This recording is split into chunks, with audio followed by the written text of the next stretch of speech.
저는 오늘 마태복음 1장 18절부터 21절의 말씀을 가지고 요셉은 의로운 사람이라 라고 하는 말씀으로 함께 은혜 받기를 원합니다. 여러분, 우리가 살아가다 보면은요, 갑자기 이런 하나님 앞에 고백할 때가 있을 겁니다. 하나님, 왜 접니까? 아니, 많고 많은 사람 중에 왜 하필 나에게 이런 일이 납니까? 하나님, 왜 납니까? 원망 아닌 원망의 소리를 할 때가 많이 있을 것입니다. 이 남자도 그랬습니다. 1968년도 28살의 나이로 미국 유학길에 오른 사람이 있습니다. 그때는 모두가 다 가난한 시절이었고 다 어렵게 살던 시절이었지만 이분은 특별히 더 참 많이 가난하고 힘든 어린 시절을 보냈습니다. 아주 어렸을 때 5살 때 아버지가 일찍 돌아가셨고 홀 어머니와 누이 이 셋이서 참 힘들고 지독하게 가난하게 살았습니다. 서울에서 대학을 다닐 때에도 끼니를 굽는 것이 밥 먹듯이 했고요. 연달아서 여러 끼를 굽는 것도 몇 차례 늘 있던 일이기도 했습니다. 군대에 갔을 때는 건빵이라는 걸 보면서 얼마나 급하게 먹었던지 허겁지겁 먹다가 나중에 배가 찬 것 같아서 물을 들여 넣었는데 그 물이 배 안에서 건빵을 또 부풀게 함으로 참 고생하기도 했습니다. 참 이런 지긋지긋한 가난이 싫어서 그는 젊은 나이에 유학길에 올라갔습니다. 그리고 낮에는 공부하고 밤에는 청소를 하면서 그 가난을 벗어나려고 몸부림을 치고 노력을 했습니다. 얼마나 열심히 일을 했던지 그 병원에서 청소부로 일했는데 이 병원에서 우리 병원에서 가장 청소를 잘하는 사람이야 라고 칭찬받을 정도로 그는 병원 일에 열심을 다했습니다. 그것만이 살 길이라고 여겼기 때문입니다. 고생 끝에 낙이 온다는 말이 있죠. 그렇게 열심히 노력하고 하다가 박사학위를 받게 되고 나중에는 대학 교수가 됐습니다. 이제는 모든 고생이 끝났어요. 그동안의 고생이 보상받을 시간이었습니다. 얼마나 행복하겠습니까? 그렇게 삶이 안정되어 갈 쯤에 37살의 나이에 왠지 몸이 아픈 거예요. 예전과 다르고 뭔가 불편한 거예요. 그래서 병원에 찾아갔습니다. 별거 아니겠지 생각했는데 의사로부터 생각지 못한 소견을 듣게 됩니다. 당신은 1년을 살기 힘듭니다. 당신은 1년을 살기 힘듭니다. 이 말을 듣는 순간 무엇인가로 머리를 얻어맞은 것 같아요. 너무 충격을 받은 거예요. 의사의 말을 듣고 나오면서 그가 한 첫 마디가 이겁니다. 하나님이 왜 접니까? 제가 어떻게 살아온지 알잖아요. 이제 고생 끝나고 이제 조금 행복해질 텐데 왜 하필 나에게 이런 일이 일어납니까? 그러나 하나님을 원망하기 시작했습니다. 자, 여러분, 이처럼 우리가 생각하지 못한 일들을 많이 만나게 됩니다. 길을 가다가 사람을 만나다 물질로 인해서 가장 가까운 사람들로 인해서 생각지 못한 충격을 받을 때가 있어요. 그때 여러분은 뭐라고 합니까? 바로 이런 고백을 할 거예요. 왜 하필 나에게? 그 많고 많은 사람 중에 왜 하필 나에게 이런 고통스러운 일이 일어납니까? 오늘 본문의 요셉도 바로 이런 고백을 할 수밖에 없는 상황을 볼 수가 있습니다. 하나님, 어째서 이런 일이 제기를 합니까? 이제 저는 어떻게 해야 합니까? 오늘 우리는 본문에서 예수 그리스도의 아버지인 요셉을 한번 보려고 합니다. 근데 여러분, 사실 성경에서 요셉을 찾아보기가 쉽지가 않아요. 요셉에 대한 이야기는 우리가 너무 잘 알고 있어요. 그러니까 예수님이 이 땅에 오는 일에 개입한 일이 없었기 때문에 그래요. 마리아를 통해서 예수님이 이 땅에 오셨죠. 동방박사를 통해서 황금과 유향과 모략을 가져왔죠. 목자들이 와서 예배했죠. 요셉은 한 게 없어요. 아무것도 없어요. 어떻게 보면 그저 예수 그리스도의 양아버지의 역할이었을 뿐 마리아가 나오는 이야기에 보면 요셉은 너무나도 적게 나오고 있습니다.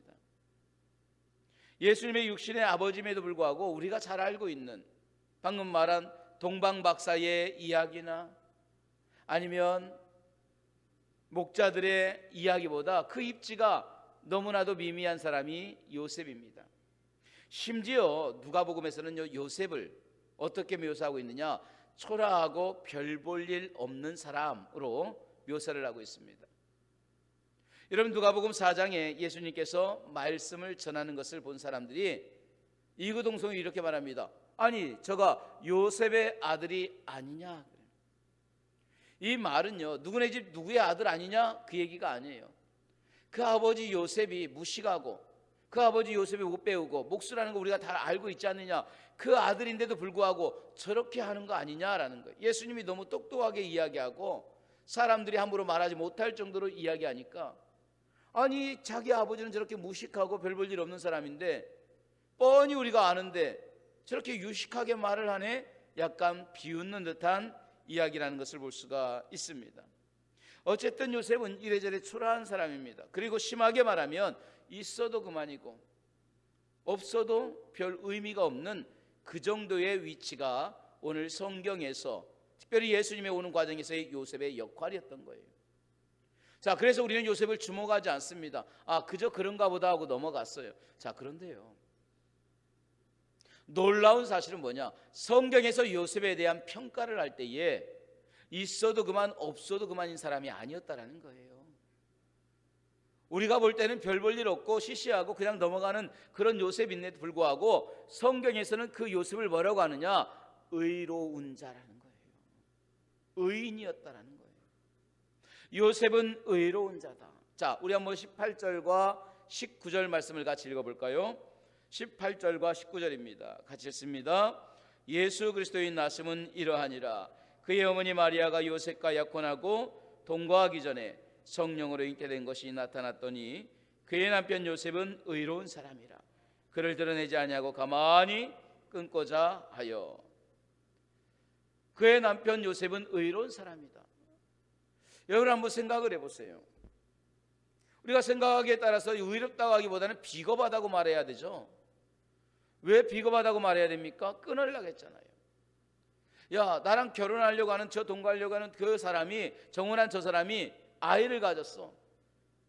그게 나중에 보면은 저건 내게 좀 옳지 않은 일이야, 거룩하지 않은 일이야, 나에게 치명적인 거야, 끊어내야 되겠다, 우리 생각할 수도 있는 거예요. 그래서 가만히 끊어낼 수도 있었던 거예요. 근데 성경은 이런 요셉을 갖다가 뭐라고 하냐? 비겁한 자가 아니라 의로운 사람이었다라는 거예요.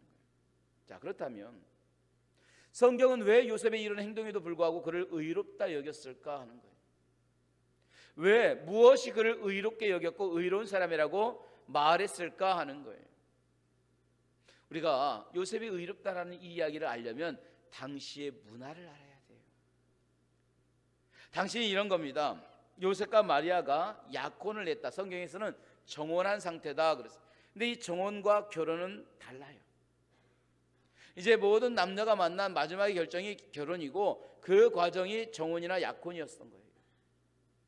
이렇게 약혼한 상태는요, 한 1년간 그런 과정을 겪게 됩니다. 그러면서 서로의 가정과 서로의 문화와 서로의 관습을 깨닫기 시작하는 거예요. 집안을 알기 시작하는 거예요. 그래서 이 기간 동안 두 사람은 부부로 인정을 받게 됩니다. 그래서 신명기에 보면은요, 정혼하거나 약혼한 남자는 군대에서도 면제를 받게 된 거예요. 내 아내를 즐겁게 하고 내 아내와 함께 있고, 군대에서도 면제를 받을 정도로 부부로 인정을 받게 된 거예요. 그러니까 요셉과 마리아는 지금 이런 기간을 보냅니다. 이스라엘의 결혼을 뭐라고 하냐? 후파라고 합니다. 후파. 근데 여러분, 이 후파라고 하는 결혼식이 다른 게 아니라, 후파라는 게 다른 뜻이 아닙니다. 천막이라는 뜻이에요. 이스라엘의 결혼을 하려고 하면요, 이 네모난 걸 만들고 그 위에다가 하얀 천을 덮잖아요. 그리고 그 밑에서 결혼을 합니다. 그래서 우리가 성경에 보면 내 부모를 떠나 내 아내와 연합하여 둘이 한 몸이 되라 라고 하는 결혼에 대한 이야기가 있어요. 이 말의 뜻은요, 이 후파에서 떠나 다른 후파로 간다라는 거예요. 무슨 말이냐? 지금까지 있던 이 천막과 장막에서 떠나 나는 새로운 천막과 장막을 만드는 거, 이게 가정인 거예요. 그러니까 요셉과 마리아는 새로운 천막, 후파를 만들지 않은 상태일 뿐이지 그들은 결혼한 거나 같은 정혼의 기간을 보내고 있었던 거예요. 자, 바로 이때 가장 행복하고 가장 달콤하고 가장 좋아야 될 이때에 무슨 일이 일어나느냐? 그의 정혼녀가 임신을 했다는 소식이 들려지게 된 겁니다. 도무지 이해가 안 가는 거예요. 근데 여러분, 우리가 성경을 한번 가만히 보세요. 자, 다시 한번 18절을 보세요. 예수 그리스도의 나심은 이러하니라. 그의 어머니 마리아가 요셉과 약혼하고 동거하기 전에 성령으로 잉태된 것이 나타났더니. 자, 잉태된 게 나타난 게 어떻게 나타나요? 배가 불러왔겠죠? 성령으로 잉태된 것이 나타난 거예요. 그런데 19절에 그의 남편은 요셉은 의로운 사람이라 그를 드러내지 않냐고 가만히 끊고자. 요셉이 알게 된 거예요. 자, 그럼 어떻게 알았을까요? 성령이 말했을까요? 아니요. 성령은 그 다음 절에 말합니다. 20절에 이 일을 생각할 때 주의 사자가 현몽하여 이르되 다윗의 자손 요셉아 내 아내 마리아를 데려오기를 무서워하지 말라. 그에게 잉태된 자는 성령으로 된 것이라.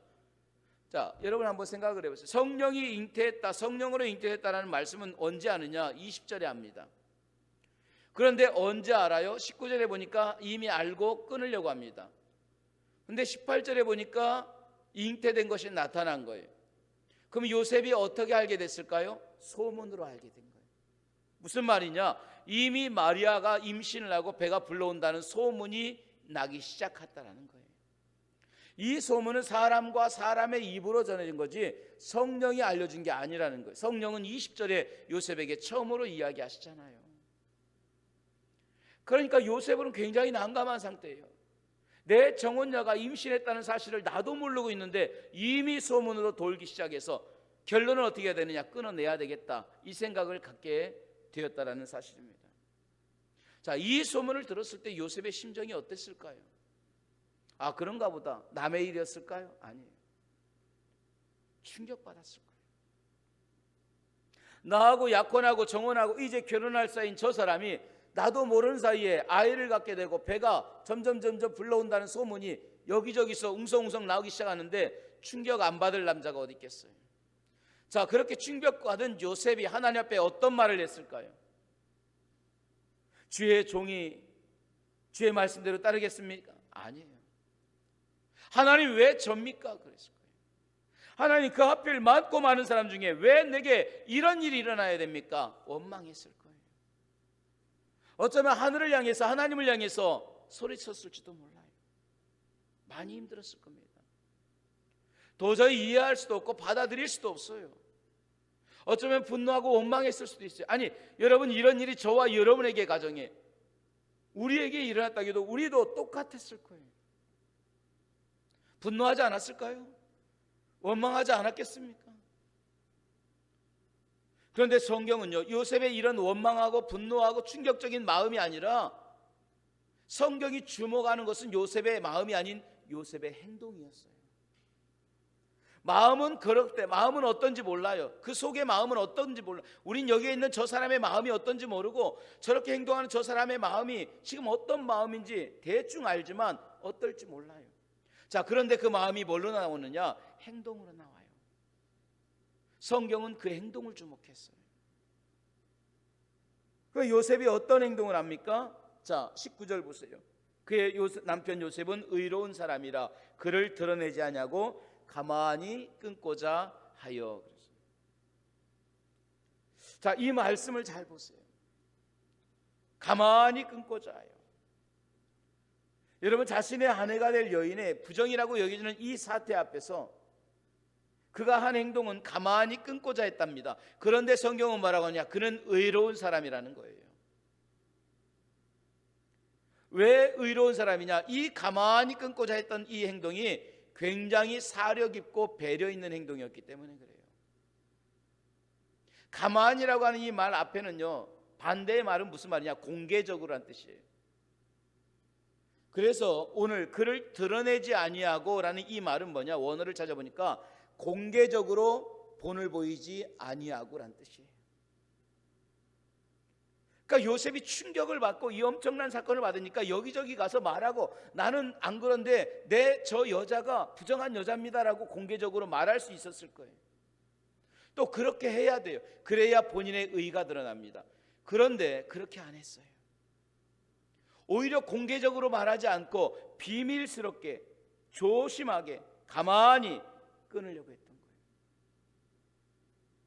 그걸 밖으로 알리는 게 아니라 오히려 드러내지 않고 조용히 해결하려고 한 거예요. 왜 그랬을까요? 여러분, 요셉이 조용히 해결하려고 억울한 일을 당하고 정말로 내가 손가락질 당할 이 일을 왜 조용히 스스로 다 품어가고 해결하려고 했을까? 한 가지입니다. 그 여인을 보호하기 위해서 그랬어요. 만약에 공개적으로 했다면 어떤 일이 벌어졌을까요? 유대인의 율법에 보면은요, 신명기 22장 23절에는 이렇게 말합니다. 처녀인 여자가 남자와 약혼한 후에 어떤 남자가 그를 성읍에서 만나 통관하면 너희는 그들을 둘 다 성문 앞으로 끌어내며 그들을 돌로 쳐 죽일 것이다 그랬어요.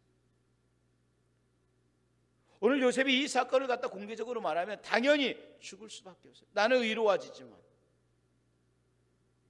아, 요셉은 사실 죄가 없는 거구나, 나는 떳떳해지는 거예요. 그런데 사랑하는 사람은 죽게 되는 거예요. 그게 진실이든 가짜든 오늘 거기에 걸리면 죽을 수밖에 없는 거예요. 그래서 요셉이 마리아와의 단절을 공개적으로 말한다는 것은 마리아에게는 죽음을 이야기하는 거예요. 오늘 성경이 요셉을 의로운 사람이라고 말한 이유는 바로 여기에 있습니다. 자신보다 상대를 먼저 생각해 주는 거예요. 나보다 상대를 먼저 배려해 주는 거예요. 내 자신의 이익보다 다른 사람을 먼저 포용할 수 있는 포용력을 갖는 거예요. 이게 의로움인 줄로 믿습니다. 우리는 의롭다 하면 옳고 그름을 따지고 시시비비를 가려서 맞고 틀림을 이야기하지만 성경은 그렇게 말하지 않아요. 하나님이 말씀하는 의는 다른 게 아닙니다. 다른 사람을 먼저 생각해 주는 거예요. 배려해 주고 포용하고 품어주는 거, 이게 주님이 말씀하는 의입니다. 엄청난 일을 겪으면서도 자신의 유익을 구하지 않습니다. 내 속상함을 말하지 않습니다. 오히려 내 속상함을 말하기보다 마리아의 입장을 먼저 생각해 줍니다. 얼마든지 분노할 수 있습니다. 얼마든지 화를 낼 수 있고, 저 여인은 부정한 여인이고 나는 옳은 사람입니다 라고 얼마든지 시시비비를 가를 수 있습니다. 그러나 정죄하고 비난하기보다 오히려 감싸주고 포용하는 길을 선택했고, 바로 그 포용하는 길을 통해서 예수 그리스도가 이 땅에 오시는 길이 열려진 줄로 믿습니다. 할렐루야. 하나님이 그걸 보시는 거예요. 사랑하는 종아, 맞다. 왜 화나지 않았겠니? 왜 성질나지 않았겠니? 너에게 그렇게 하는 사람은 왜 분노하지 않았겠니? 그런데 내가 보니까 너가 분노하는 마음, 화나고 정말 성질나는 그 모든 비난할 수 있는 마음, 그렇게 하지 않았구나. 얼마든지 그럴 수 있는데 그렇게 하지 않고 오히려 네가 품어줬구나, 네가 포용했구나, 네가 배려해줬구나. 너는 의로운 자다. 하나님께서 요셉을 그렇게 바라보셨다라는 거예요. 바라고 원합니다. 저는 저와 여러분들이 나보다 다른 사람을 먼저 배려하고 생각할 수 있는 주의 종들이 되기를 주님의 이름으로 축원합니다. 할렐루야. 이는 말만이 아니에요. 행동만이에요. 여러분, 이는 행동이 아니라 말로라도 우리는 배려가 필요한 거예요. 함부로 말하는 거요, 무례한 겁니다. 참 죄송합니다. 무례한 사람들이 너무너무 많아요. 다른 사람의 마음, 상태, 상황 전혀 생각하지 않아요. 내가 옳은 거예요. 마치 사사시대에 자기의 소견이 옳은 대로 행하는 것처럼 남의 가슴에 말로 상처를 주는 사람이 너무너무 많아요. 어떤 분이,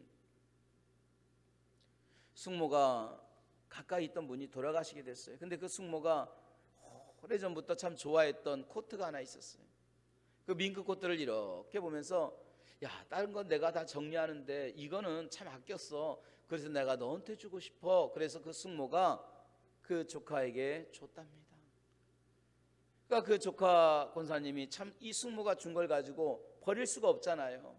마지막 유언으로 그래 좋아하는 걸 자기에게 줬는데, 그래서 그걸 가지고 그걸 입고 참 숙모를 생각하고 이렇게 교회로 왔어요. 그러면 우리 뭐라고 해야 돼요? 아, 참 좋다, 곱다, 그러면 되잖아요.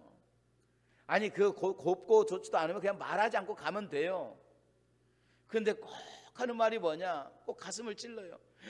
아이고, 지금도 밍크꽃도 입는 사람 있어. 저거 하나 만들려고 밍크가 몇 마리 죽어야 돼? 그래. 그게 그 권사님이 뭐라겠냐? 우리 숙모가 죽었어요 그러더라고요. 그 말은 뭐냐? 가슴에 상처를 주는 거예요. 여러분, 생각 없이 그냥 집어던지는 한마디 말이 마치 돌을 집어던지는 것 같은 거예요. 비수를 던지는 것 같은 거예요. 한번 생각해 보세요. 요즘 가만히 보면 저는 그런 것들을 잘 말하지 않지만 너무 극과 극으로 가는 것 같아요. 그래서 나하고 맞지 않는 사람의 그런 모습들은 그가 어떤 모습이든지 간에 막 함부로 이야기하고 정죄하고 오히려 상처난 곳에 또 상처를 더 얹어버리는 것 같아요. 쓰러져 있는 사람을 밟아서 못 일어나게 만드는 것 같아요. 정말 배려가 필요한 시대예요. 여러분, 우리가 행동만이 아니라 남보다 줄 서서 먼저 가는 이것만이 아니라 말로라도 배려할 수 있는 주의 종들이 되기를 간절히 소망합니다. 할렐루야. 마지막으로 오늘 요셉을 의로운 자라고 얘기했던 또 하나의 이유가 있어요. 그것은 뭐냐? 감정과 기분으로 문제를 해결하지 않았다라는 거예요. 여러분, 한번 같이 보세요. 19절과 20절의 말씀이 바로 그 이야기입니다. 우리 한번 같이 읽어볼게요. 19절 20절입니다. 시작. 그의 남편 요셉은 의로운 사람이라 그를 드러내지 아니하고 가만히 끊고자 하여 이 일을 생각할 때에 주의 사자가 현몽하여 이르되. 자, 거기까지요. 이미 들었어요. 그러니까 분노가 나요. 화가 납니다. 어떻게 사랑하는 사람이 나 모르게 저렇게 임신을 할 수 있어? 무슨 사건이야? 막 화가 치밀어 올라요. 그런데 20절을 한번 가만히 보세요. 20절에 뭐라고 하느냐? 이 일을 생각할 때에. 이게 요셉이 참 잘한 거예요. 화난다고 화나는 대로 해야 되지 않았다는 거예요. 분노가 난다고 분노한 상태로 결정하지 않았다라는 거예요. 최소한 요셉은 뭐냐? 화가 나고 분노가 나고 막 성질이 났지만 기분대로 행하지 아니하고 이 일을 생각한 거예요. 이게 참 잘한 거예요. 여러분, 우리가 큰 실수가 뭐냐? 화난다고 분노할 때 결정하는 겁니다. 어떤 일들을 막 화나가지고 그래 도장 찍어 결정하지 마도 나중에 보면 후회합니다. 많은 사람들이 후회하는 이유가 뭔지 아십니까? 화난 상태에서 결정하니까 후회하게 되는 거예요. 상한 마음으로 결정할 때 후회하게 되는 거예요. 이 일을 생각해 보세요. 조용히 이 일을 생각해 보고 성령님께 맡겨보세요. 이게 무엇이 옳은지 하나님께 맡기고 조용히 묵상하는 거예요. 그럴 때 하나님이 개입하시는 거예요. 할렐루야. 그럴 때 하나님이 개입하시는 거예요. 20절에 보세요. 이 일을 생각할 때에 그때 어떤 일이 일어나냐? 주의 사자가 연몽하여 이르되. 하나님이 말씀하시는 거예요. 사실은 그 일은 성령의 역사야. 만약에 이 과정 없이 무조건 해버렸다면 성령이 개입할 시간이 없는 거예요. 성령의 역사할 역사가 없는 거예요. 여러분, 우리가 살아가면서 참 중요한 게 이런 겁니다. 생각하지 못한 일들을 겪을 때 내 마음속에 일어나는 감정을 가지고 여러분 결정하고 해결하려고 하지 마세요. 오히려 그럴 때에 더욱더 가만히 생각하세요. 아니, 하나님께 맡기세요. 성령이 일할 수 있는 시간을 드리세요. 그러면 성령이 여러분을 통해 최상의 역사와 해결을 만들어 가실 줄로 믿습니다.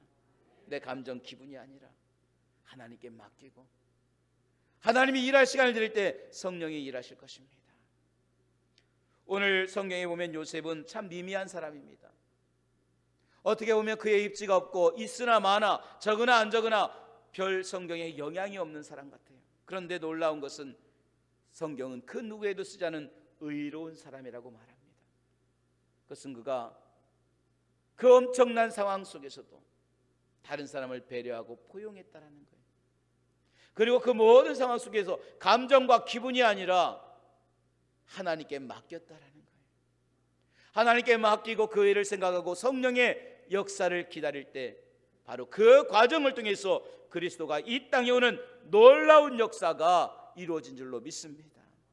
오늘 우리의 삶에 이런 배려와 또한 성령께 맡기며 하나님을 의지할 수 있는 의로운 주의 종들이 되기를 주님의 귀한 역사를 이루어가며 여러분의 그 과정을 통해 하나님의 일을 이루어갈 수 있는 축복된 주의 자녀가 되기를 주님의 이름으로 축원합니다. 할렐루야. 기도하겠습니다.